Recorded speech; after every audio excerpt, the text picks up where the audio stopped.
अपने क्षेत्रों से पलायित करेंगे, ठीक है ना, पलायित करेंगे। तो मतलब हमारा यहाँ क्या नगरीकरण हो रहा है, इस हिसाब से हो रहा है कि नहीं हो रहा है। तो ये चीजें, तो यहाँ औद्योगिकरण के साथ लिखिए क्या, नगरीकरण, नगरीकरण, नगरीकरण। ठीक, तीसरा फैक्टर लिखिए आधुनिक सुविधाएं, आधुनिक सुविधाएं, आधुनिक सुविधाएं। अब आधुनिक सुविधाएं आप देख ही रहे हैं, आज आधुनिक सुविधाओं की ही चकाचौंध है, ठीक है ना। मोबाइल जनरेशन चल रहा है, डिजिटल युग चल रहा है, ठीक है ना। शहर स्मार्ट सिटी की ओर डेवलप कर रहे हैं, कर रहे हैं कि नहीं। सरकार स्मार्ट सिटी बनाने पे लगी हुई है, ठीक। तो उसमें अत्याधुनिक सुविधाएं होंगी कि नहीं होंगी, वाईफाई होगा, डिजिटलीकरण होगा, ठीक है ना, कंप्यूटरीकृत माहौल होगा, सारी चीजें आप अपने से सोच करके मेंशन उसमें कर सकते हैं। यही नहीं, अब जैसे औद्योगिकरण है तो आप इसी में मेंशन कर दो, छोटे मध्यम और लघु उद्योग डेवलप हो रहे, मतलब लघु छोटे और बृहद उद्योग डेवलप हो रहा है, एक दो उद्योगों का नाम लिख दीजिए, ठीक है ना, क्लियर। उसी में आप बढ़ाते हुए, सरकार आज बढ़ाने की बात कर रही है ODOP, one district one program. आपने सुना है, सुन रखा है। वन डिस्ट्रिक्ट वन प्रोग्राम को लॉन्च क्यों किया गया, इस वजह से वोकल फॉर लोकल। मेन उद्देश्य क्या था, वोकल फॉर लोकल। मतलब वोकल, वोकल का मतलब हम बोले, वोकल फॉर लोकल, ये मेन उद्देश्य था, वोकल फॉर लोकल। हम स्थानीय चीजों के लिए भी क्या करें, बात करें। कई कई ऐसे जगह हैं जहां के चीजें दबी रह जा रही है, जैसे ब्लैक पॉटरी है, कहां है, आजमगढ़ में, ठीक है ना। ओडीओपी में उसको क्या कर दिया गया, विकसित कर दिया गया, वो शिल्प में आ गया, वो शिल्प क्षेत्र में आया कि नहीं, ठीक। आप उसका एक उद्योग भी डेवलप कर सकते हो कि नहीं, छोटा उद्योग कर सकते हैं, ठीक है ना, क्लियर। एमएसएमईज डेवलप हो जाएंगी वहां, ठीक है ना, वहां एमएसएमईज अपना फंक्शन करने लगेंगी। सिडबी हमारे उत्तर प्रदेश में है, सिडबी का योगदान हो जाएगा कि नहीं हो जाएगा। तो सब एक दूसरे से कनेक्ट रहते हैं, बस आपको इनोवेटिव दिमाग की आवश्यकता है।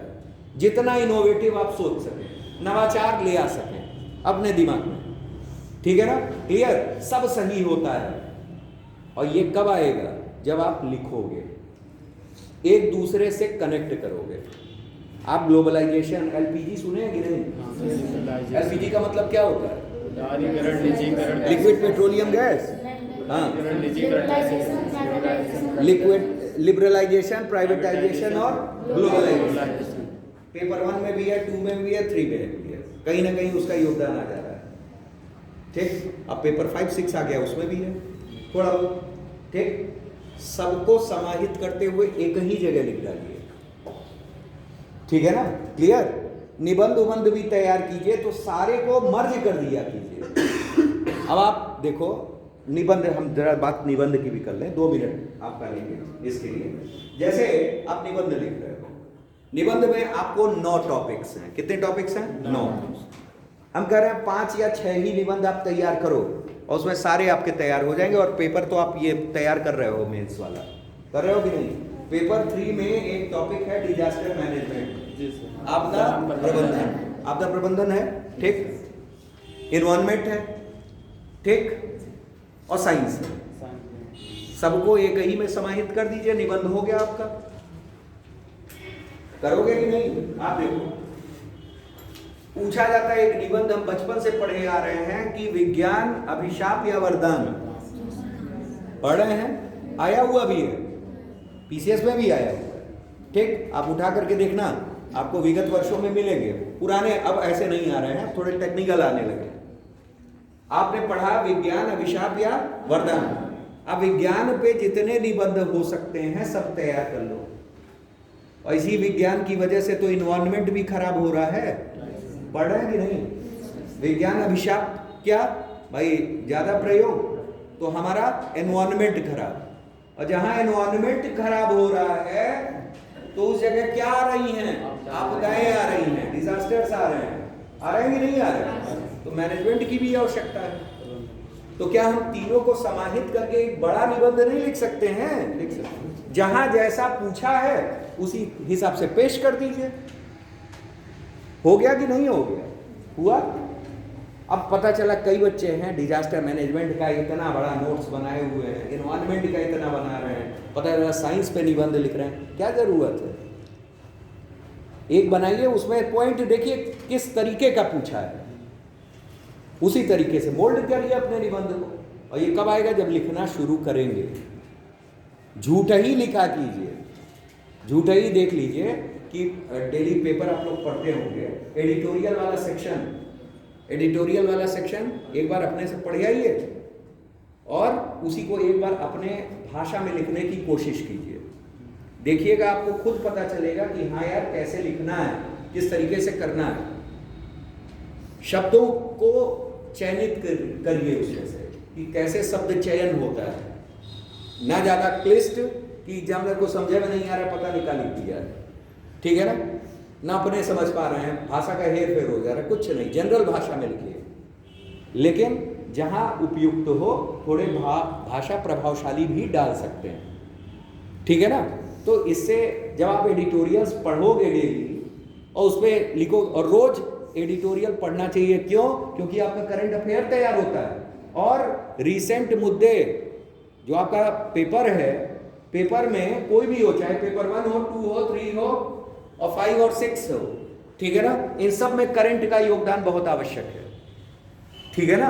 होता सब्जेक्ट है लेकिन करंट रिलेटेड पूछते हैं उठा करके, ठीक है ना। इंटरनेशनल रिलेशनशिप है, IR है, IR में अभी कल आपके पेपर में आपने पढ़ा होगा कि ट्रंप ने जो है यहाँ ठीक है ना कर दिया है व्यापार के लिए टैरिफ, ठीक है ना, मैक्सिको को, ठीक है ना। कहाँ किया है? ऐसे है, इस तरीके से ये हमारा नक्शा है, इस तरीके का, ऐसे इस तरीके का उठा करके यहाँ लिया करके ऐसे इस तरीके से है, यही है ना अमेरिका, ठीक, इस तरीके से। यहाँ आपका रशिया है, रशिया को कर दिया है, एक को कर दिया है किसको? कनाडा को, और ये हमारा कौन हो गया? मैक्सिको हो गया, ठीक है ना। तो ओवरऑल अपने पड़ोसियों को ही उसने किया है, किया है कि नहीं किया है? ठीक, जिन पे प्रभाव वो दर्शाना चाहता है, ठीक है ना, क्लियर। तो जिस तरीके से भी जैसे जैसे आप पढ़ोगे, मैप के थ्रू अगर वही दर्शा दोगे तो आपका उत्तर अच्छा माना जाएगा कि नहीं माना जाएगा? माना जाएगा।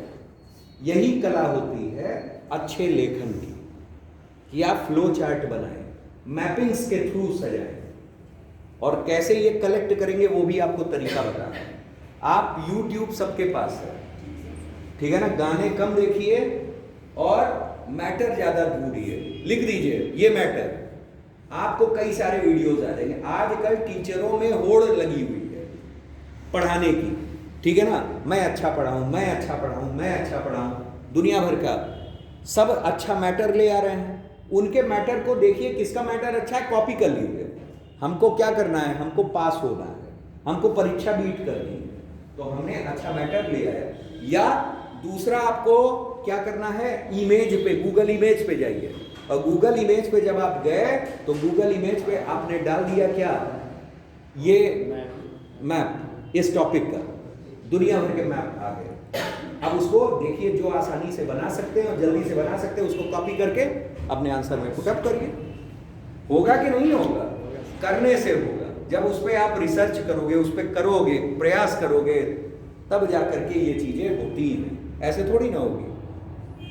पका पकाया तो हर लोग खा सकते हैं भाई, थोड़ा उसके लिए क्या करनी है? कोशिश करनी है, प्रयास करना है, ठीक है ना, क्लियर। फिलहाल में प्रयास करिए। आगे देखिए, इसके आगे क्या है? ये भौगोलिक का, ये आर्थिक, ठीक है ना। फिर उसके बाद और क्या है? स्वास्थ्य सेवा, स्वास्थ्य सेवा विस्तार, स्वास्थ्य सेवा विस्तार। तो मतलब ये हमारा औद्योगिकरण हो गया, नगरीकरण हो गया, आधुनिक सेवाएं हो गई, और क्या हो गया? स्वास्थ्य सेवा होगी, ठीक है ना, क्लियर। मतलब ये 4 आप आर्थिक कारण में डाल सकते हो।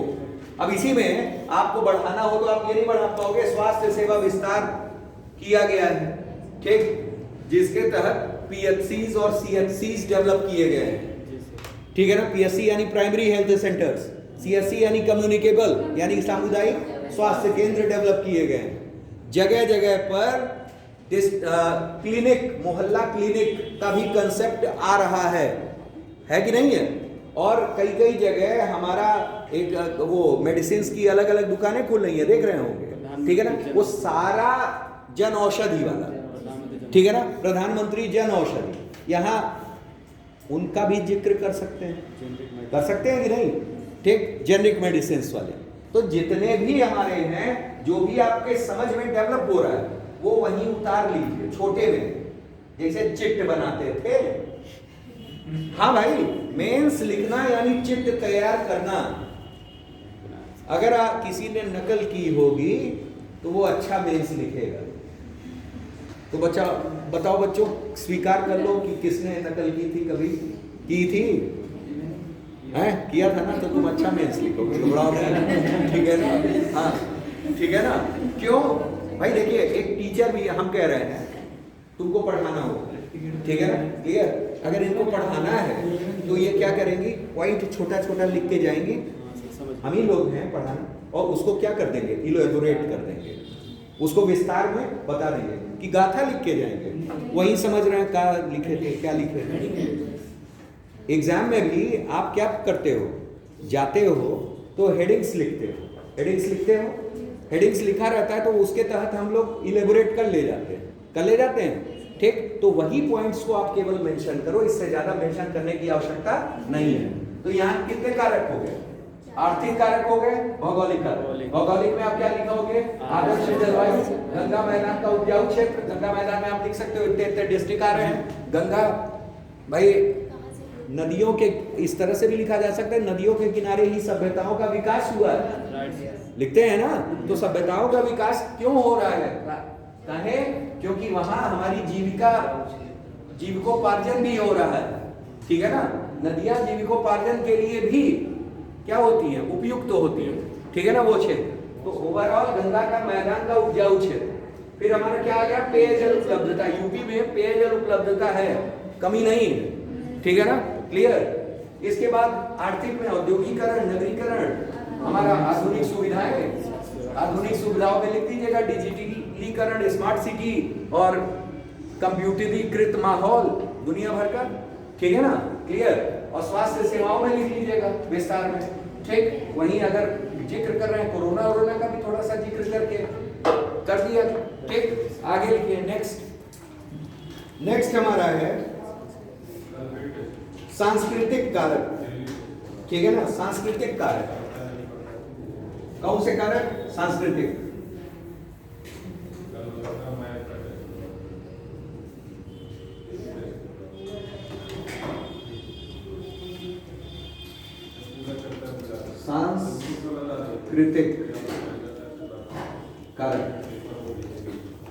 सांस्कृतिक कारक, ठीक है ना।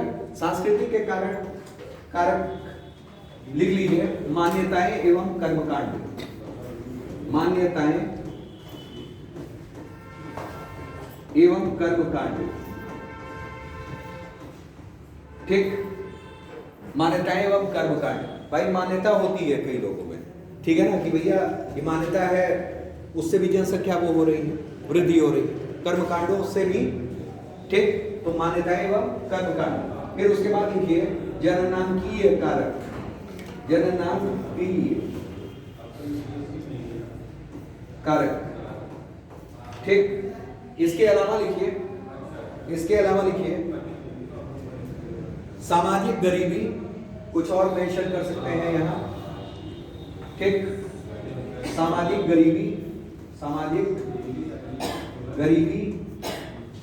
गरीबी है तो साक्षरता कम है, अज्ञानता ज्यादा है, अशिक्षा ज्यादा है, ठीक है ना, क्लियर। तो वहां क्या है, मतलब जनसंख्या ग्रोथ ज्यादा है, ठीक है ना, जागरूकता कम है, ठीक है ना, क्लियर। इसके अलावा लिखिए अज्ञानता अज्ञानता, अज्ञानता या अशिक्षा दोनों लिख सकते हैं, अज्ञानता, ठीक है ना। फिर लिखिए कम उम्र में विवाह, कम उम्र में विवाह, ठीक, इस तरीके से भी फैक्टर्स हो गए, ठीक है ना। तो मतलब ओवरऑल ये आपके जनसंख्या वृद्धि के प्रतिरूप हो गए, ठीक है ना, क्लियर। अब जो है, अब इसमें कहा है कि महिलाओं को, ठीक है ना, लिखिए इसमें, लिखिए महिलाओं, जो दूसरी लाइन है, दूसरी लाइन क्या है इसमें, महिलाओं की भूमिका। तो महिलाओं की भूमिका में लिखिए जागरूक तथा शिक्षित होना, जागरूक तथा शिक्षित होना है।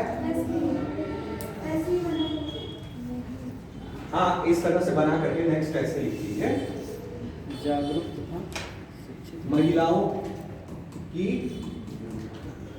भूमिका किसमें है, क्वेश्चन के हिसाब से जनसंख्या नियंत्रण में, ठीक है ना, भूमिका। अब भूमिका में लिखो आप ऐसे ऐसे पॉइंट करके अलग अलग से, ठीक है ना। पहला लिखो जागरूकता, ठीक है ना, जागरूकता तथा शिक्षित होना, जागरूकता तथा शिक्षित होना।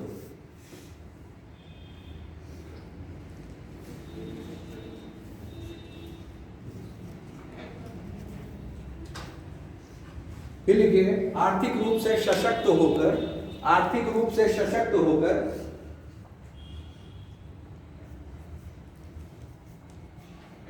स्वनिर्णय लेने, स्वनिर्णय लेना, स्वनिर्णय लेना, आर्थिक रूप से सशक्त होकर स्वनिर्णय लेना।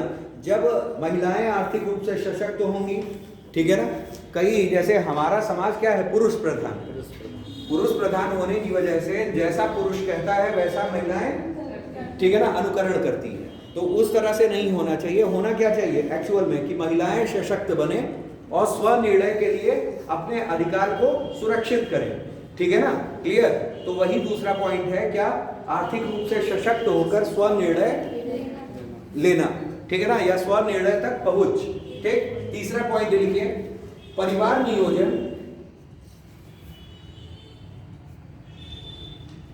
परिवार नियोजन कार्यक्रमों को अपनाकर, परिवार नियोजन कार्यक्रमों को अपनाकर, परिवार नियोजन यानी फैमिली प्लानिंग, ठीक है ना, कार्यक्रमों को अपनाकर, कार्यक्रमों को अपनाकर प्रजनन दर को कम करना, प्रजनन दर को कम करना, ठीक है ना, प्रजनन दर को कम करना।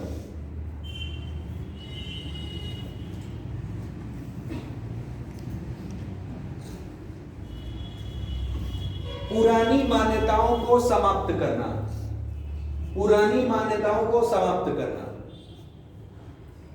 पुरानी मान्यताओं को समाप्त करना मतलब रूढ़िवादिता, ऑर्थोडॉक्स जो सिस्टम हमारा बना हुआ है उसको क्या करना, उस पर नियंत्रण रखना, ठीक है ना, वो चीजें खत्म करना, ठीक। कि हमारे यहाँ प्रथा चली आ रही है कि 5 बच्चे हमारे परिवार में चाहिए तो चाहिए, ये सब ऑर्थोडॉक्स जो बिहेवियर है वो क्या होना चाहिए, कंट्रोल होना चाहिए, ठीक।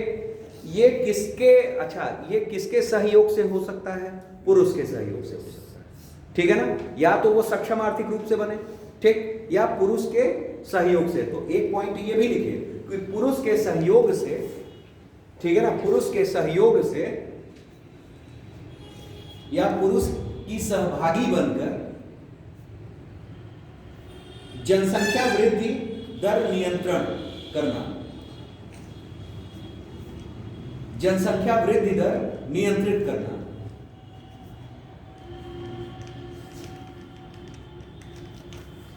ठीक है ना, जनसंख्या वृद्धि दर नियंत्रित करना, ठीक, क्लियर। तो ओवरऑल हमारा क्या है, ये आपके पॉइंट्स हो गए कि महिलाओं की भूमिका की किस तरीके से जनसंख्या नियंत्रण कर सके, तो मतलब अब आप देखो खुद, आपने जो आंसर लिखा है कै पन्ना पे लिखे हो बेटा? कितने पे आ गया ना? अब इसी को थोड़ा सा इलेबोरेट आप करोगे तो 1.5 पन्ना हो जाएगा कि नहीं हो जाएगा? हो जाएगा। क्लियर? समझ रहे हैं? एकदम बिल्कुल महीन महीन तो लिखेंगे नहीं आप लोग, थोड़ा तो बड़ा लिखेंगे, ठीक है ना? चार्ट जल्दी में एकदम डिक्टो लाइन ऐसे खींच के तो लिखेंगे नहीं, थोड़ा बहुत ऊपर नीचे होता है, तो 1.5 पन्ना बहुत है, ठीक है ना? जब भी पूछेगा तो 8 नंबर के प्रश्न में ये आ जाएगा, ठीक है ना? तो इस तरह के प्रश्न आते हैं। दूसरा लिखिए विपरीत प्रवास। विपरीत प्रवास ये क्वेश्चन है नया, ये सारे आए हुए क्वेश्चन हैं यूपी पीसीएस मेंस में, जो उत्तर प्रदेश स्पेशल के लिए हुए, या जो चैप्टर हम डेमोग्राफी का पढ़ा रहे हैं उससे रिलेटेड, ठीक है ना? लिखिए विपरीत प्रवास। विपरीत प्रवास क्या है? कोविड-19 लॉकडाउन, कोविड-19 लॉकडाउन ये 2020 के पीसीएस में आया था, ठीक है ना? कोविड लॉकडाउन, कोविड-19 लॉकडाउन के दौरान उत्तर प्रदेश की अर्थव्यवस्था, उत्तर प्रदेश की अर्थव्यवस्था व सामाजिक व्यवस्था पर इसका क्या प्रभाव पड़ा?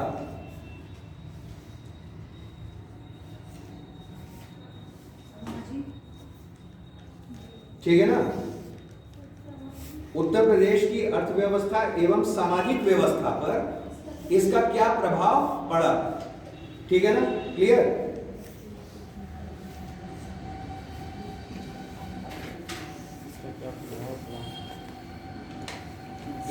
अब आइए विपरीत प्रवास जान लेते हैं, ठीक है ना?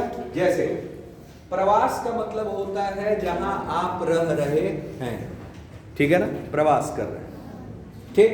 क्लियर? प्रवास का मतलब ये कि आप अपनी रोजी रोटी के लिए, ठीक है ना, अपने जीवन निर्वहन के लिए जिस जगह वास कर गए, ये आपका क्या हो गया? प्रवास हो गया। जहां भी रहने लग गए, ठीक है ना, वो आपका क्या हो गया? प्रवास हो गया, ठीक है ना? क्लियर? वास जहां हम रह रहे थे, प्रवास जहां हम जीवन यापन के लिए रह रहे हैं, ठीक है ना? जैसे हमको अगर काम आ रहा है, हमने मैकेनिकल इंजीनियरिंग की है, ठीक है ना, तो जहाँ पुलिया निर्माण हो रहा है, मान लीजिए दिल्ली में हो रहा है, हमको अपॉर्चुनिटी, जॉब अपॉर्चुनिटी मिली और हम जाकर दिल्ली निवास करने लगे, ये हमारा क्या हो गया? प्रवास हो गया। हमारा प्रवास कहाँ है? दिल्ली। हो गया कि नहीं हो गया? आप सभी चिर परिचित हैं कि जब कोरोना आया, कोरोना-19 के समय यही हुआ कि सब लोग क्या होने लगे? वापस होने लगे, ठीक है ना? क्या होने लगे? वापस होने लगे अपने अपने घरों को, क्योंकि कोविड काल एक दिन का तो था नहीं, अनिश्चितकालीन था। उस समय जब शुरुआत हुई, ठीक है ना? क्लियर? तो उस समय क्या था? उस समय अनिश्चितकालीन, यही कह करके क्या कर दिया गया था? बंद कर दिया गया था। आपको पता था कि ये इतना महीने चलेगा, इतना दिन चलेगा, इतना दिन चलेगा? ऐसा तो है नहीं, ठीक? क्लियर? ढील भी कब दी जा रही है, क्या दिया जा रहा है, किस तरीके से, कुछ भी नहीं पता चल रहा था, ठीक? क्लियर? जहां जहां न्यूज में सुनने में आ रहा था उसी हिसाब से चल रहा था। फाइनली विपरीत प्रवास के लिए लोग क्या हुए? मजबूर हुए। तो मतलब विपरीत प्रवास आपको समझ में आ गया होगा कि वापस अपने घरों को अगर लौट रहे हैं तो इसी को क्या कह दे रहे हैं? विपरीत प्रवास कह रहे हैं, ठीक है ना? क्लियर? विपरीत प्रवास कह रहे हैं। इस पॉइंट को लिखना हो तो लिख लीजिए, ठीक है ना? लिखिए, जब कोई व्यक्ति एक स्थान से दूसरे स्थान तक, जब कोई व्यक्ति एक स्थान से दूसरे स्थान, कौमा राज्य, कौमा देश, क्योंकि कई लोग दूसरे राज्यों से और कई लोग दूसरे देशों से वापस लौटे अपने देशों में, ठीक है ना? तो यहां तीनों का जिक्र होना चाहिए, ठीक है ना? क्लियर? स्थान, राज्य और देश, ठीक? तो जब कोई व्यक्ति एक स्थान से दूसरे स्थान कौमा राज्य और देश, ठीक है ना, में अस्थाई या अस्थाई, देखिए दोनों तरह का है, ठीक है ना, अस्थाई और अस्थाई दोनों तरीकों से, अस्थाई और अस्थाई रूप से रहने लगता है, तब इसे प्रवास की संज्ञा दी जाती है, ठीक है ना, तब इसे प्रवास की संज्ञा दी जाती है। लेकिन सही मायने में क्या देखा जाएगा, बीच में यह भी मेंशन करिएगा कि जीवन निर्वहन के लिए, जीवन निर्वहन के लिए, यह ध्यान में रखिएगा, ठीक है ना। प्रवास हमेशा जो होता है जीवन निर्वहन के लिए होता है, ठीक है ना, क्लियर, वो प्रवास होता है, ठीक। तो जीवन निर्वहन के लिए, फिर लिखिए किंतु विपरीत प्रवास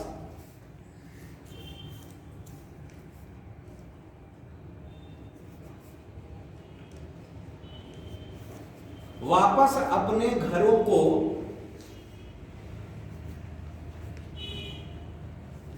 कहते हैं, ठीक है ना, मतलब उस स्थान से वापस लौट कर अपने घर आ रहा है तो वो क्या कहलाएगा, विपरीत प्रवास कहलाएगा।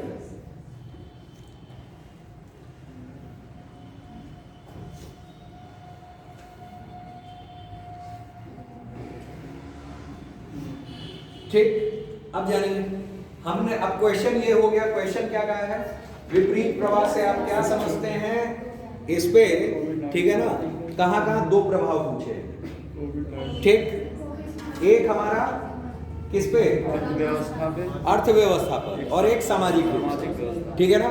अब आइए, अगर हम लोग अर्थव्यवस्था की बात करें तो अर्थव्यवस्था पर दो तरह से प्रभाव पड़ेगा, एक सकारात्मक और एक नकारात्मक, दोनों पहलू होंगे, ठीक है ना, मेरिट और डीमेरिट, किसी भी चीज की मेरिट और डीमेरिट दोनों होती है। इसी तरह समाज पर सकारात्मक प्रभाव और नकारात्मक प्रभाव भी पड़ेगा, पड़ेगा कि नहीं पड़ेगा, बिल्कुल पड़ेगा, ठीक। तो सबसे पहले लिखिए अर्थव्यवस्था पर प्रभाव, और लिखिएगा सकारात्मक, पहले लिखिए सकारात्मक,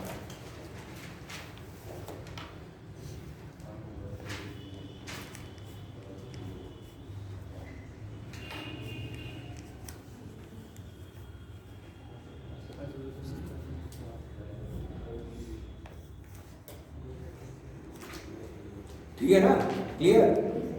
अब जाएंगे, जैसे क्या प्रभाव पड़ा, देखिए व्यक्ति बाहर क्यों जाता है, सबसे पहले यही कारण, देखिए हर चीज एक दूसरे से अटैच है।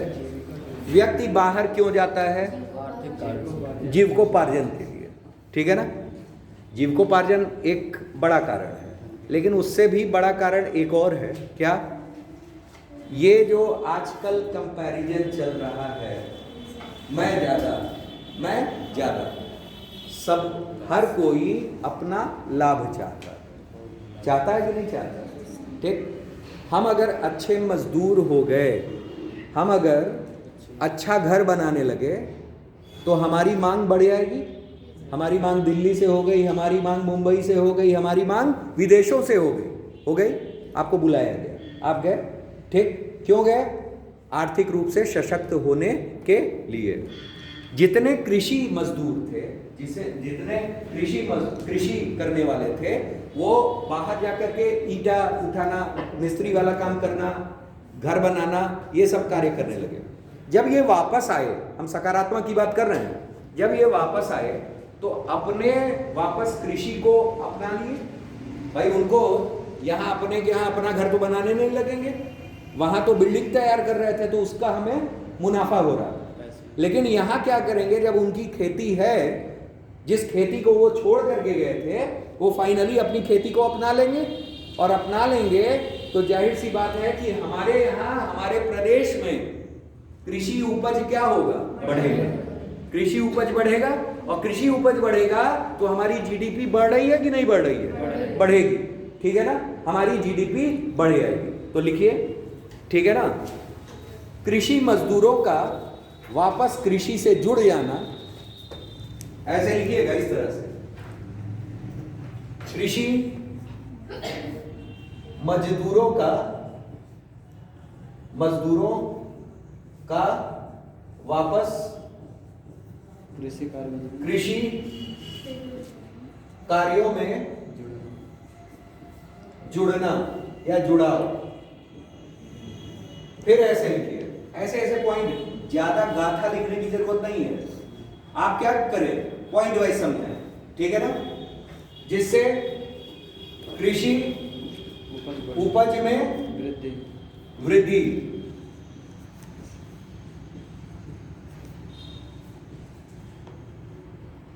ठीक है ना, कृषि उपज में वृद्धि, ठीक, क्लियर।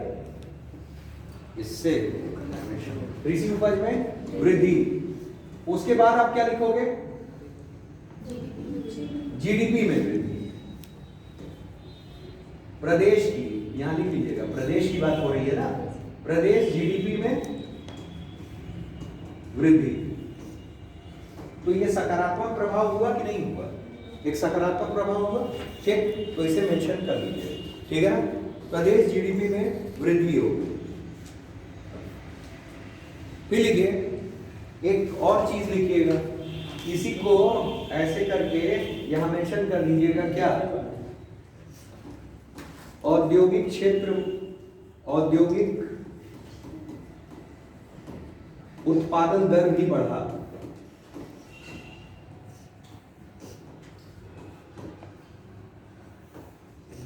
दर भी क्या होगी, वृद्धि होगी, या दर में वृद्धि, मानते हैं कि नहीं।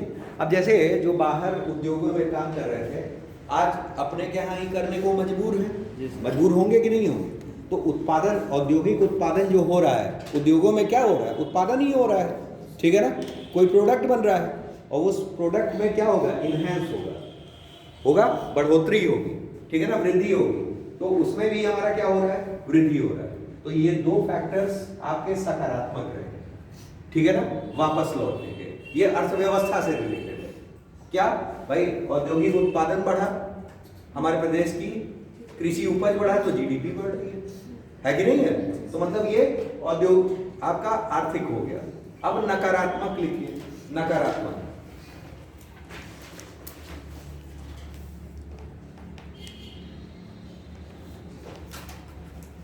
नकारात्मक क्या प्रभाव होगा, जैसे है क्या कि जो लोग मान लीजिए वहां से आए, योग्य थे, योग्य की हमेशा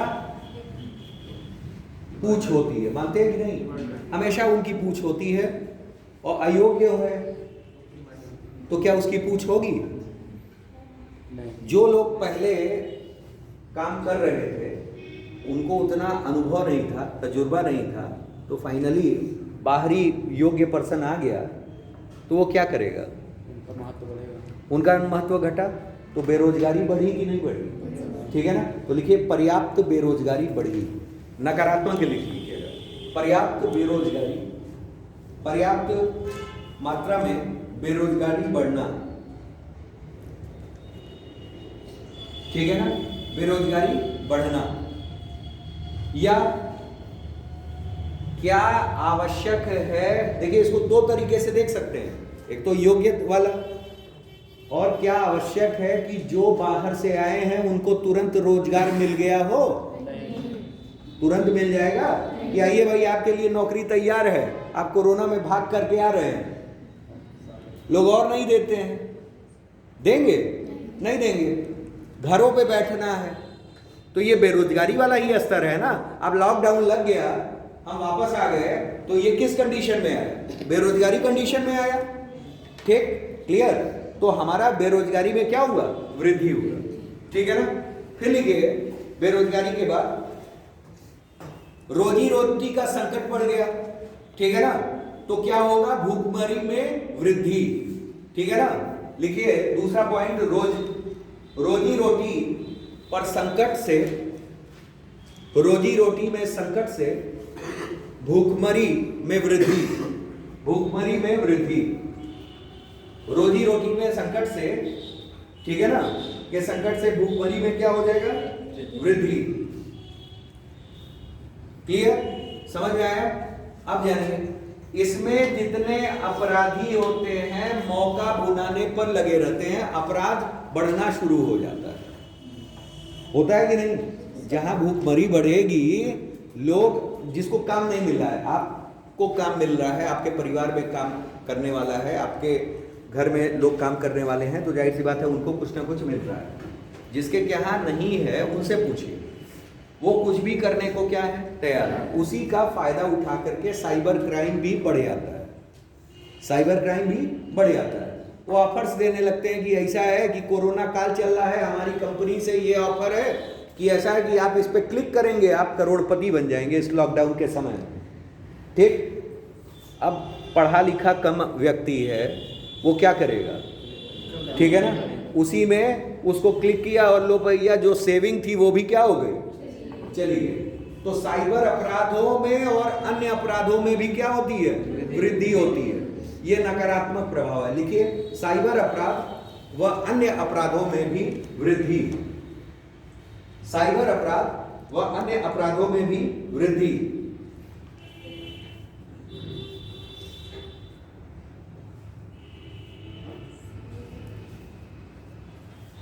ठीक है ना, क्लियर। अब आइए, जिस राज्य में हम लोग यहां सकारात्मक देख लिए, हम इसको सकारात्मक देख लिए, कब देखे, जब हमारे यहाँ लोग आ गए। लेकिन उनके बारे में भी तो सोचिए जिनके यहाँ से लोग चले गए। भाई जो मजदूर, जो कृषि हमारे यहाँ वापस लौट आए, हमारा कृषि उपज क्या हो गया, बढ़ गया, जीडीपी क्या हो गई, बढ़ गई। लेकिन जिनके यहाँ से आए हैं, उद्योगों में काम कर रहे थे, कई उद्योग क्या हो जाएंगे, बंद हो जाएंगे। मानते हैं भाई, श्रमिक जो काम कर रहे थे अब क्या वो हैं, वो तो अपने घर को वापस चले गए।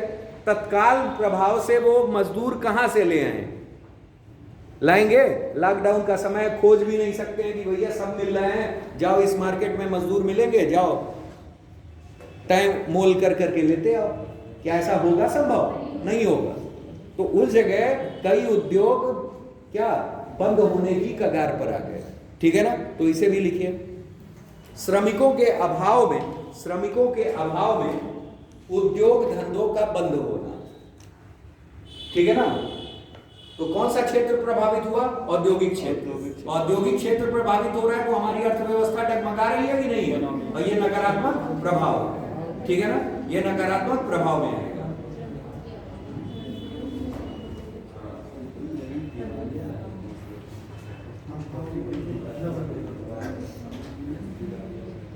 अब लिखिए सामाजिक व्यवस्था, ये तो आर्थिक व्यवस्था हो गई, सकारात्मक प्रभाव और नकारात्मक प्रभाव। अब लिखिए सामाजिक व्यवस्था पर सकारात्मक प्रभाव और नकारात्मक प्रभाव। पहले सकारात्मक लिखिए, सामाजिक व्यवस्था पर।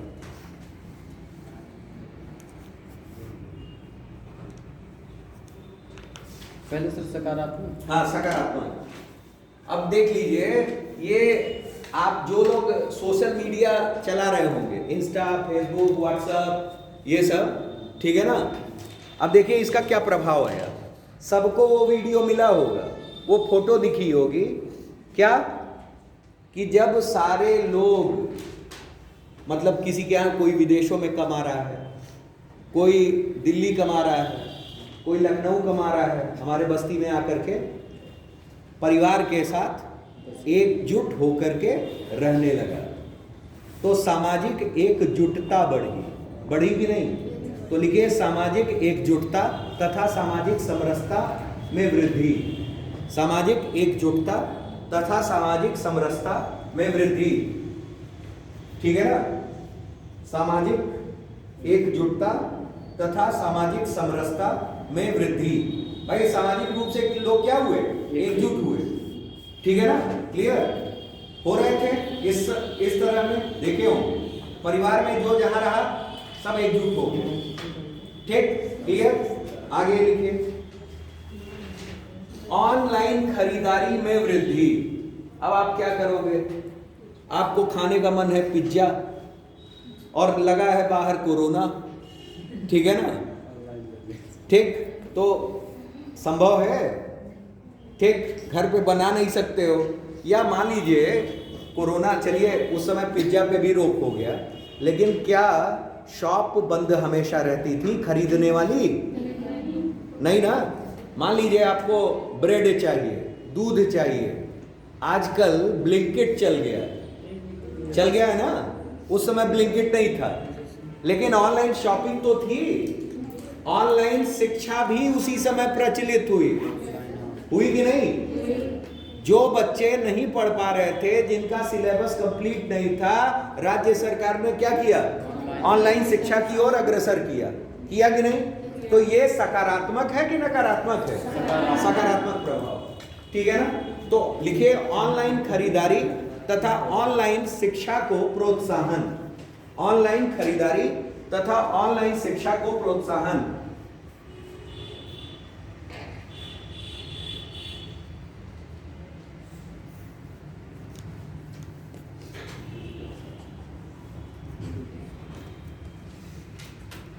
ठीक है ना। तो ये हमारा क्या था भाई? सकारात्मक। अब लिखिए नकारात्मक भी प्रभाव है।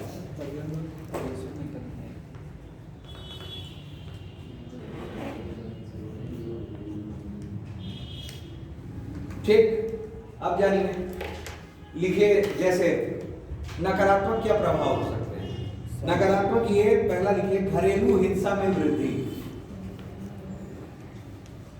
घरेलू हिंसा में वृद्धि।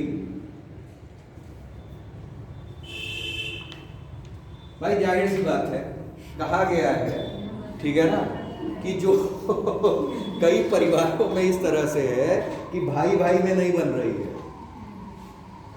अब उनको मजबूरी बस, भाई देखिए सामाजिक समरसता वहां आती है जहां विचार मिल रहे होते हैं, ठीक है ना। अब जहां परिवार के लिए भेद हो, ठीक है ना, क्लियर, पता चल रहा है कि भाई भाई, ठीक है ना, जमीन के लिए चल रहा था, एक तो दूर हो गया कुछ दिन के लिए, चलो छोड़ो हम कमाते हैं, हमारी जमीन कहाँ जा रही है, ठीक है ना। लेकिन जब कोरोना काल में आए, वहाँ तो प्रवास था, यहाँ अपना वास है, वास पर आए तो फाइनली उस समय क्या हो गई? फिर मारपीट शुरू, ठीक। घरेलू हिंसा भी जनरेट हो गई कई मामलों में, ठीक है ना। कई मामले हैं, समझाए नहीं जा सकते हैं, ठीक। तो यहाँ क्या हुआ? घरेलू हिंसा में वृद्धि हो गई। तो एक पॉइंट ये लिखिए, घरेलू हिंसा में वृद्धि, ठीक। दूसरा पॉइंट है, जानिए इसी में अभी जो मैंने बताया, जैसे डिजिटलीकरण, पढ़ाई का डिजिटलीकरण हुआ कि नहीं हुआ? लेकिन जिन बच्चों के यहाँ आर्थिक रूप से तंगी थी, भाई सबके माँ बाप सक्षम नहीं हैं। अगर ये अभ्युदय योजना चल रही है, ठीक, तो किसके लिए चल रही है? कि वो बच्चे जो पढ़ना चाहते हैं, ठीक है ना, क्लियर, और कुछ बनना चाहते हैं, कुछ अच्छा करना चाहते हैं और सामाजिक रूप से सशक्त होना चाहते हैं, उसके लिए ये योजना चल रही है, ठीक। नहीं तो लड़का यहाँ क्यों टिकता, ठीक। लड़का चला जाता 3 लाख दे करके कहाँ?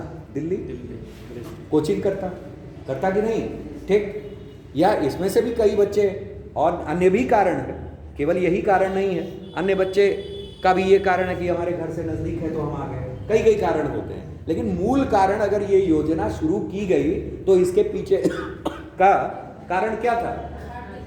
कि जो आर्थिक रूप से सशक्त लोग नहीं हैं, ठीक है ना, उनको क्या किया जाए? सशक्त बनाया जाए, ठीक है ना, ताकि वो इस शिक्षा को उपयोग में ला सकें और अपने को क्या सामाजिक रूप से सशक्त बना सकें।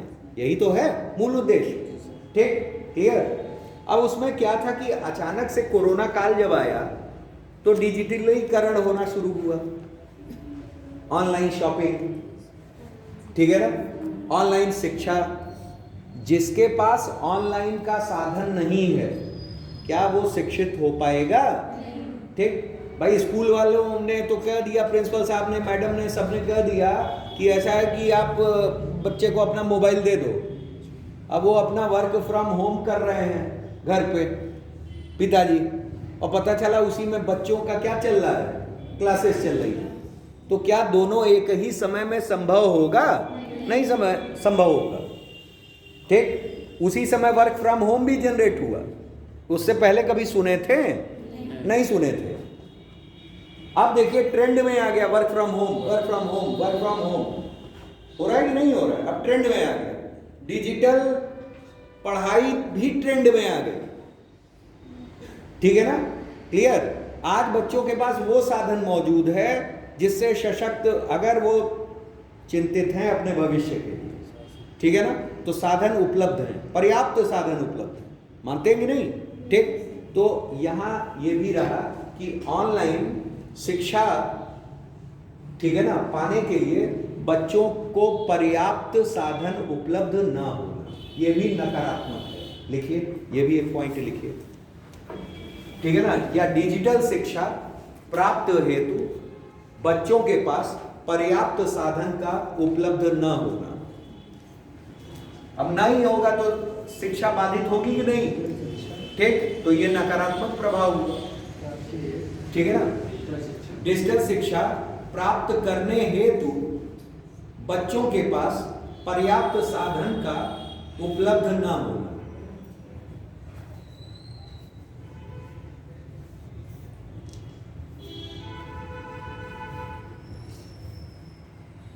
बेरोजगारी बढ़ रही थी, आर्थिक रूप से जानी रहे, सामाजिक रूप से क्या होगा? मानसिक तनाव बढ़ेगा, ठीक है ना, क्लियर। और मानसिक तनाव होगा तो आत्महत्या की घटनाएं बढ़ेंगी। लिखिए, सब उसी में लिखिए, बेरोजगारी से मानसिक तनाव, बेरोजगारी से मानसिक तनाव व आत्महत्या की घटनाएं बढ़ी। बेरोजगारी से, ठीक है ना, मानसिक तनाव व आत्महत्या की घटनाएं बढ़ी। अपराध व चोरी में वृद्धि, अपराध व चोरी में वृद्धि।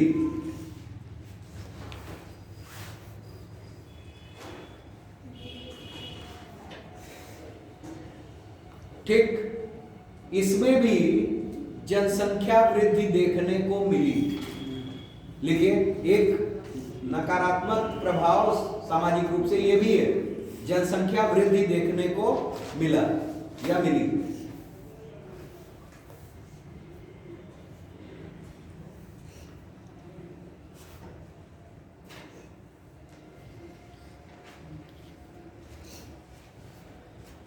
ठीक है ना, क्लियर।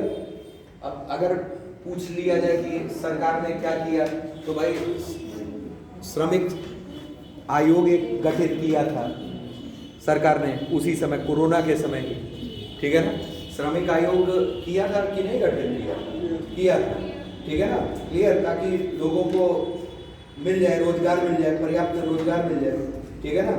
तो श्रमिक रोजगार आयोग सरकार ने गठित किया था। ये था, आप लोगों को उस समय फ्री राशन सरकार की ओर से उपलब्ध कराया जा रहा था, ठीक है ना, क्लियर। तो ये सरकार के योगदान थे उस समय, हालांकि ये अलग है, ठीक। अब ये क्वेश्चन आपका हो गया। अब अगला क्वेश्चन लिखिए, 2 क्वेश्चन हो गए, ठीक है ना। अगला क्वेश्चन लिखिए,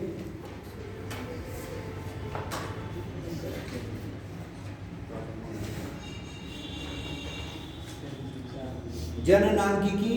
लिखिए, जननांकिकी, जननांकिकी, जननांकिकी को क्या कहते हैं? डेमोग्राफी, ठीक है ना। जनसंख्या, जनसंख्या को क्या कहते हैं? पॉपुलेशन। तथा जनगणना, जनगणना को क्या कहते हैं? सेंसस, ठीक है ना। को परिभाषित कीजिए, को परिभाषित कीजिए।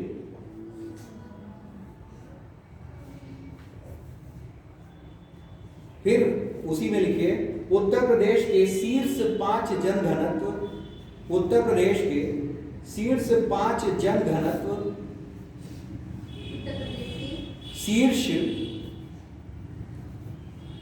उत्तर प्रदेश के शीर्ष 5 जनघनत्व वाले जिले का उल्लेख करें।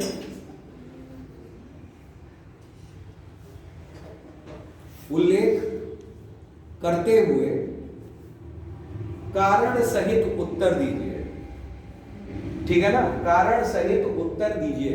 मतलब जो ये शीर्ष जनघनत्व वाले जिले हैं, आखिर क्यों हैं, कारण क्या है इनके जनघनत्व बढ़ने का, ठीक है ना। पहले तो 3 चीजों को परिभाषित करना है, एक हमारा करना है किसको, जननांकिकी को, डेमोग्राफी को, ठीक है ना। एक जनसंख्या और एक हमारा जनगणना, ठीक है ना, क्लियर। अब जरा जननांकिकी का लिखिए परिभाषा।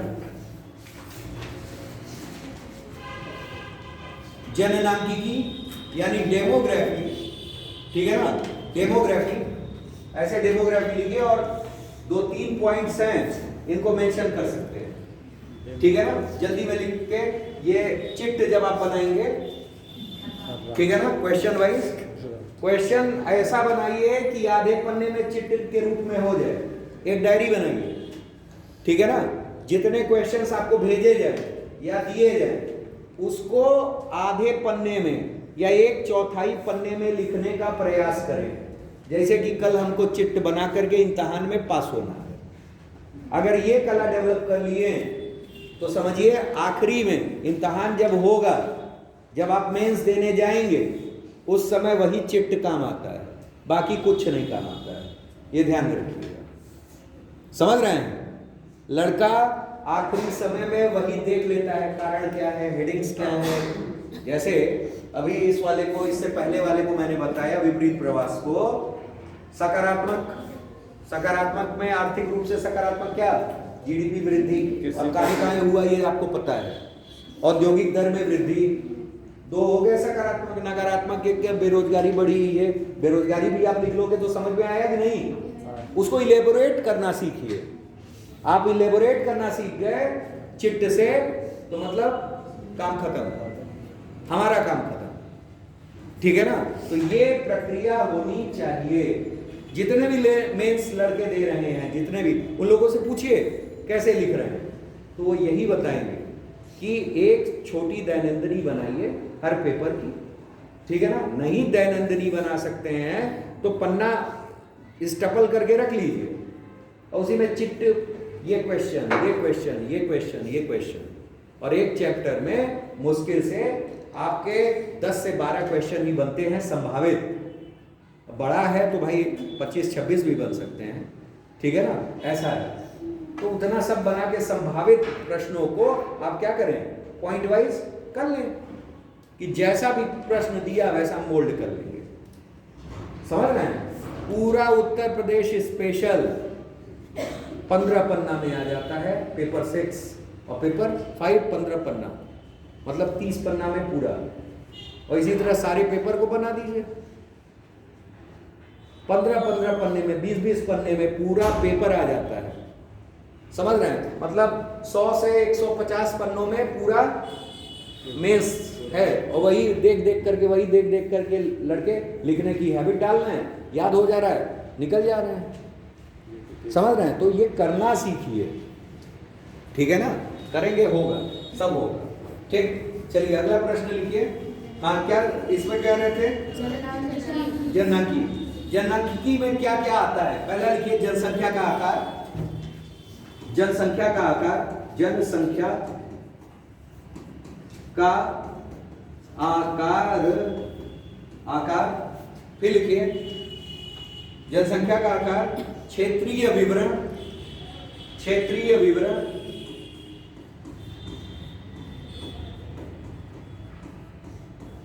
क्षेत्रीय विवरण, ठीक है ना, क्षेत्रीय विवरण। उसके बाद लिखिए क्षेत्रीय, सॉरी विवरण करके, वितरण, डिस्ट्रीब्यूशन, क्षेत्रीय वितरण एवं संरचना। जो भी क्षेत्र के रूप में वितरण है, ठीक है ना, क्लियर। जैसे आप राज्यसभा क्षेत्र है, विधानसभा क्षेत्र डेवलप कर रहे हो, जनसंख्या के आधार पर ही तो है, डेमोग्राफी देखी जाती है, ठीक है ना, क्लियर। कल अभी स्टालिन का, तमिलनाडु के सीएम है, उनका स्टेटमेंट आया कि जनसंख्या बढ़ाइए, ठीक है ना, परिसीमन के उस पर। तो तमाम स्टेटमेंट इस तरीके के आते रहते हैं, ठीक है ना।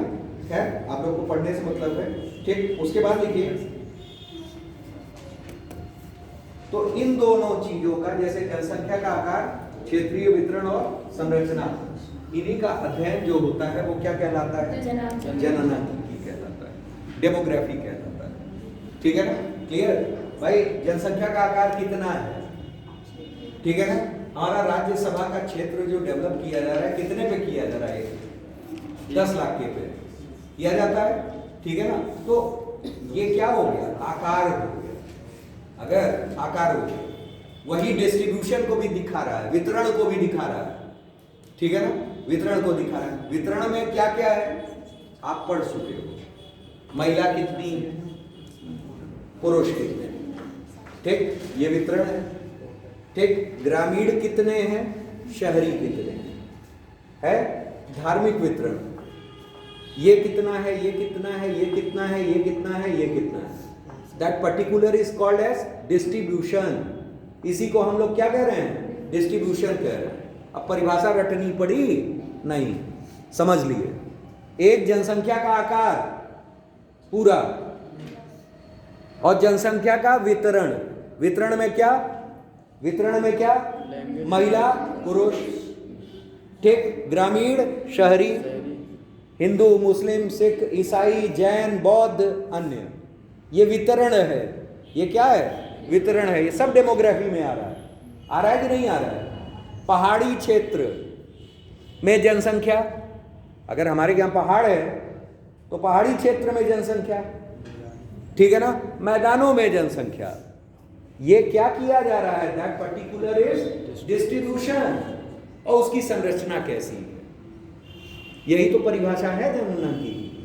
उसके अलावा है कुछ नहीं है। अब लिखिए जनसंख्या।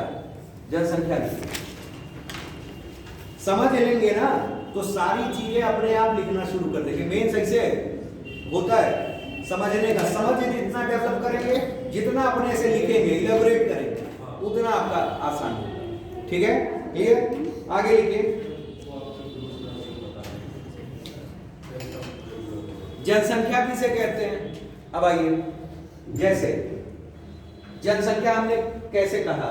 जैसे ये आइए, ये है, इससे नहीं, ऐसे है ना, उससे भी होता है।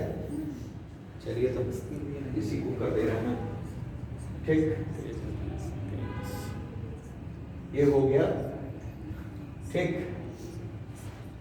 चलिए, अब जैसे जनसंख्या हमने बताया, जनसंख्या का ये आकार है, ठीक। इसमें आपने क्या दिया? पुरुष, और ये मान लीजिए स्त्री या महिला, ठीक। फिर इसी में हिंदू मुस्लिम, ये डिस्ट्रीब्यूशन। ये पहाड़ी क्षेत्र, ये मैदानी क्षेत्र, ये क्या है? डिस्ट्रीब्यूशन, ठीक। ये क्या होगा? जननांकिकी हुआ, डेमोग्राफी हुआ। हम उसके डिस्ट्रीब्यूशन वितरण को देख रहे हैं। पहले आकार देख ले रहे हैं कितना आकार है, और वितरण देख रहे हैं, उसकी संरचना देख रहे हैं कि कितना बड़ा है। इतना ही तो है, ये हो गया। अब लेकिन अगर जनसंख्या की बात करें, आप खुद सोचो जनसंख्या हम लोग कैसे लगाते हैं? महिला जनसंख्या, पुरुष जनसंख्या, सिखों की जनसंख्या, बौद्धों की जनसंख्या।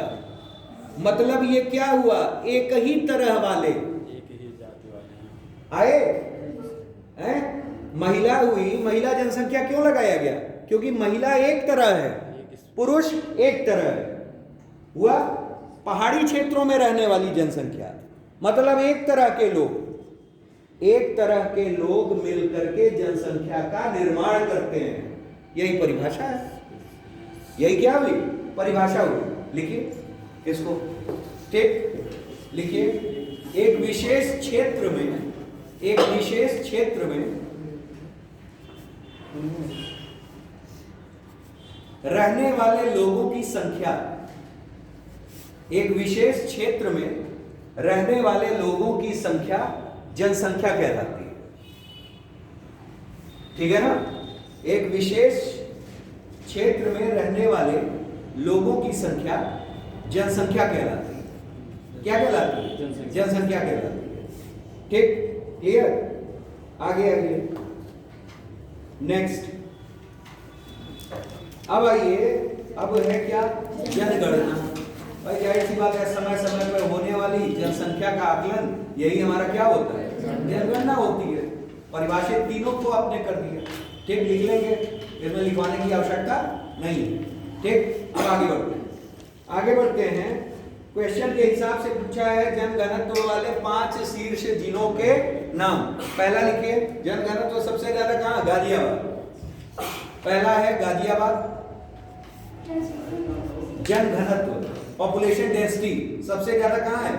गाजियाबाद। गाजियाबाद के बाद लिखिए वाराणसी। वाराणसी,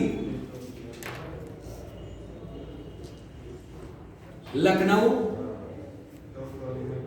भदोही, लखनऊ, भदोही और फिर कानपुर नगर। भदोही क्या कहते हैं? संत रविदास नगर, ठीक है ना? भदोही को क्या कहते हैं? संत रविदास नगर, ठीक। तो ओवरऑल ये इतने हो गए, ठीक। ये जनघनत्व में शीर्ष 5, ठीक। अब पूछा है जनघनत्व का कारण क्या है कि ये शीर्ष हैं? कुछ कारण होगा जनघनत्व का, ठीक। ओवरऑल मोटी मोटा ये इन्होंने पूछ रखा है कि जनघनत्व बढ़ने का किसी राज्य में कारण क्या है, ठीक है ना? तो बनाइए वही, ठीक है ना?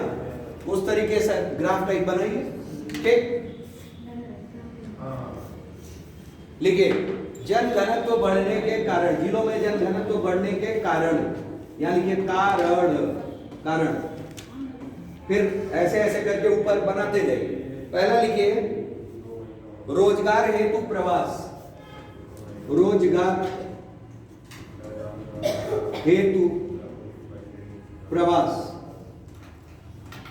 रोजगार हेतु प्रवास, ठीक।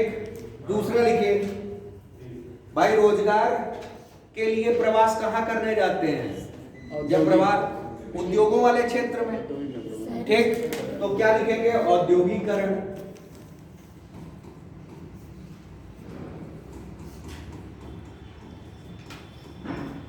औद्योगिकरण बढ़ेगा तो क्या बढ़ेगा? नगरीकरण। नगरीकरण,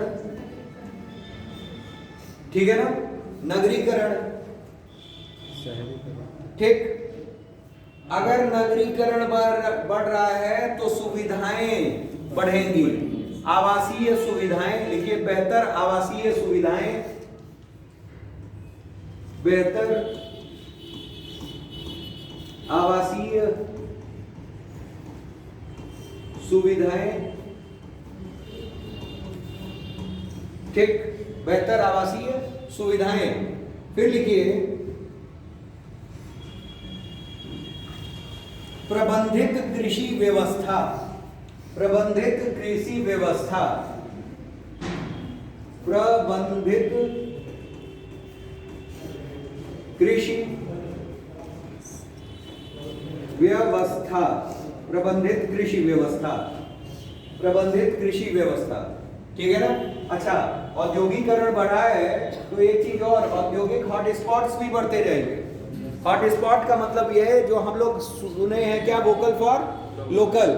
जैसे भदोही है कारपेट उद्योग के लिए फेमस है, ठीक है ना? क्लियर? चिकनकारी और जरोदरी उद्योग के लिए हमारा कौन सा है? लखनऊ है। चिकनकारी माना जाता है कि नहीं माना जाता है? माना जाता है, ठीक। तो मतलब ये सब जो चीजें हैं, उद्योग अगर धंधे फैल रहे हैं तो वो किसके कारण? इन्हीं हॉट स्पॉट्स के कारण, जो औद्योगिक हॉट स्पॉट डेवलप हो गए हैं, ठीक है ना? हॉट स्पॉट किसे कह रहे हैं? जो उस क्षेत्र में वोकल फॉर लोकल है, जिसको हम लोग ओडीओपी के तहत क्या कर रहे हैं? डेवलप कर दे रहे हैं, ठीक है ना? क्लियर? आगे लिखिए नेक्स्ट, उसमें उपजाऊ मृदा, उपजाऊ मृदा और जल की उपलब्धता। उपजाऊ मृदा,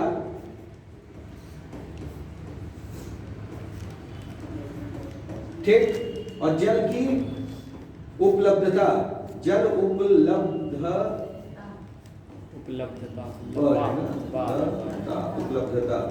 देख लीजिएगा भाई, हिंदी बहुत आवश्यक है।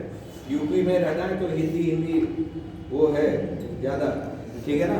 फिर लिखिए धार्मिक स्थलों के कारण भी, अगर वाराणसी को ले लिया जाए, वाराणसी में लोग रहना चाह रहे हैं। कई लोगों को यहाँ तो कर्मकांड और मान्यताएं फैली हुई हैं कि हम जन्म नहीं लिए तो लेकिन मरे कहाँ हैं, तो जमीन वहीं लेंगे, ठीक है ना, क्लियर। भले पुण्य ने जिंदगी भर पाप किए हों, लेकिन मरेंगे काशी। भाई भ्रम है जिसको कहा जाता है ऑर्थोडॉक्स, ठीक है ना। तो ये भी चीजें होना, ठीक। अपनी अपनी मान्यताएं हैं, किसी की मान्यताओं को ठेस नहीं पहुंचाया जा रहा है बस, लेकिन ये चीजें डेवलप हो रही हैं। इनको हम लोग क्या कहते हैं, ऑर्थोडॉक्स कहते हैं, रूढ़िवादिता कहते हैं, ठीक है ना। और समाज पिछड़ रहा है केवल इसी किसके कारण, ऑर्थोडॉक्स नेचर के कारण, बिहेवियर के कारण, ठीक है ना। तो लिख लीजिए धार्मिक मान्यताएं, धार्मिक मान्यताएं, ठीक है ना, धार्मिक मान्यताओं के कारण भी, ठीक है ना, क्लियर। फिर वहां इकोनॉमी लोग डेवलप करना चाह रहे हैं। आजकल का जो रुख आ गया है, आज आपको अगर ढाबा लगाना है तो आपके पहले नजरिए में क्या आएगा, एक्सप्रेसवे के किनारे हमारा ढाबा वहीं चलेगा। दिन रात गाड़ी दौड़ रही है, दिन रात गाड़ी दौड़ रही है, लोगों को खाना भी चाहिए कि नहीं। आप मार्केटिंग में पढ़ते होंगे, जैसे मार्केटिंग कई लोग पढ़े होंगे या नहीं पढ़े होंगे, उसमें पीस का बहुत महत्व होता था, ठीक है ना। पहले 5P था, अब 7P, बाद में 8P हो गया। P का मतलब होता है, P मतलब 5P हम ले लें, P का मतलब होता है प्लेस। कोई भी उद्योग धंधा डेवलप तब करता है, इसको आप मेंस में भी वो कर सकते हैं, क्योंकि ये मार्केटिंग का वो है। प्लेस होना चाहिए, प्लेस। हमारे पास प्लेस अगर नहीं होगा, आप जाकर के एकदम घर के पीछे तुम नहीं खोल लेंगे होटल, किसी को पता ही ना रहे हम एकांत में होटल चला रहे हैं, ऐसा चलेगा? नहीं चलेगा। प्लेस। दूसरा क्या, प्राइस। प्राइस यानी दाम, हमें दाम की आवश्यकता है। दाम ऐसा हो हम लिबरल रहे, औरों से अच्छा और सस्ता, किफायती जिसको कहा जाता है, ठीक। ये हो गया। उसके बाद प्रमोशन होना चाहिए, पब्लिसिटी होनी चाहिए, ठीक है ना। पब्लिसिटी होनी चाहिए कि नहीं। लोगों को पता ही नहीं रहेगा तो क्या सामान बिकेगा? नहीं बिकेगा। उद्योग धंधे तभी चलेंगे, ठीक है ना। कहा गया है ना, जो दिखता है वही बिकता है, ठीक। दिखेगा ही नहीं तो बिकेगा कहां से, बिकेगा नहीं। इसी के अलावा एक और P है, ऐसे ही 8P करके हैं टोटल, ठीक है ना। प्रोडक्ट, एग्जैक्टली, प्रोडक्ट की बात कर लें। प्रोडक्ट हमारा कैसा हो, सबसे अच्छा हो, बेहतर हो, मांग के अनुरूप, ठीक है ना। मतलब जैसी मांग है हमारी उसी के अनुरूप है, उसी के अनुरूप हमने रख दिया, ठीक है ना, क्लियर। तो ये हमारा क्या हो गया, 5Ps हो गए, ठीक। इस समय 8Ps चल रहे हैं, 7Ps 8Ps, आप चेक करिएगा गूगल पे, हमें याद नहीं है, मैं मार्केटिंग का नहीं हूँ, लेकिन फिर भी देखा गया है। तो वो चीजें आप अपने उत्तर लेखन में, हिंदी में, जिस भी भाषा में डेवलप कर रहे हैं लिख दें। बस ये होना चाहिए कि एग्जामिनर खुश होना चाहिए आपके उत्तर से। आप लीक से हट करके ना लिखें, जितना पूछा गया है उतना ही लिखें, ठीक है ना, क्लियर। ये चीज तो हमारा ये हो गया। तो यहां आप लिख सकते हो क्या, पर्यटन। हम हाईवे की बात कर रहे थे, एक्सप्रेसवे की बात कर रहे थे, तो हमारा उद्योग या हमारा मार्ग जो भी वो है, अर्थव्यवस्था है, पर्यटन वाले क्षेत्रों में अगर हम विकसित कर ले रहे हैं तो क्या हमारा नहीं चलेगा?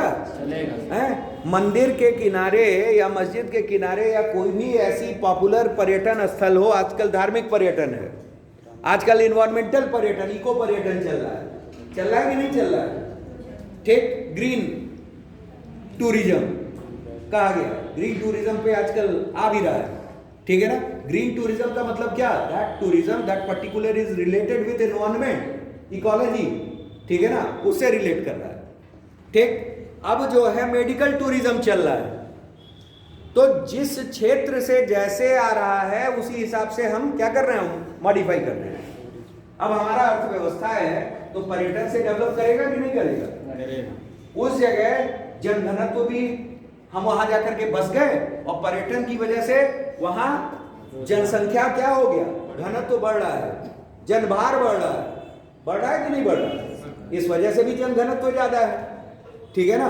तो ओवरऑल हमें ये कारण पूरे पता चले। इसके अलावा लिखिए, इसके अलावा एक कारण है बेहतर स्वास्थ्य एवं शिक्षा व्यवस्था। बेहतर स्वास्थ्य, इसको अलग अलग लिखिएगा क्योंकि पॉइंट्स ज्यादा होंगे ना आपके, ठीक है ना। या इस तरह से लिख सकते हैं उपयोगी शिक्षा या उपयुक्त शिक्षा, उपयोगी, ठीक है ना। क्लियर। तो जितने पॉइंट्स बढ़ाएंगे आप कारण में उतना ही ज्यादा पन्ना गिरेगा और उतना ही ज्यादा नंबर भी आपको मिल रहा है। आप वाजिब कारण लिख रहे हैं ना, कोई अनर्गल तो लिख नहीं रहे हैं, सारे वाजिब हैं। औद्योगिकरण, किसी में औद्योगिकरण के बाद औद्योगिक हॉटस्पॉट्स लिख लीजिए, ठीक है ना। क्लियर। या ये भी पॉइंट लिख सकते हैं कि सरकार द्वारा ओडीओपी का विकसित, ये औद्योगिकरण में सब आ जाएगा। फिर उसके बाद नगरीकरण हो गया, बेहतर आवासीय सुविधाएं हो गई, प्रबंधित कृषि व्यवस्था, उपजाऊ मृदा, जल उपलब्धता, धार्मिक मान्यताएं, पर्यटन, स्वास्थ्य, शिक्षा, रोजगार, ठीक है ना। क्लियर। तो मतलब जो भी चीजें थी वो सारी जन घनत्व बढ़ाने में क्या है, कहीं ना कहीं फैक्टर का कार्य कर रही है, ठीक है ना। क्लियर। तो ये ओवरऑल चीजें हैं, ठीक, समझ में आया। हाँ चलिए आगे लिखते हैं, आगे करते हैं, ठीक। अगला क्वेश्चन लिखिए।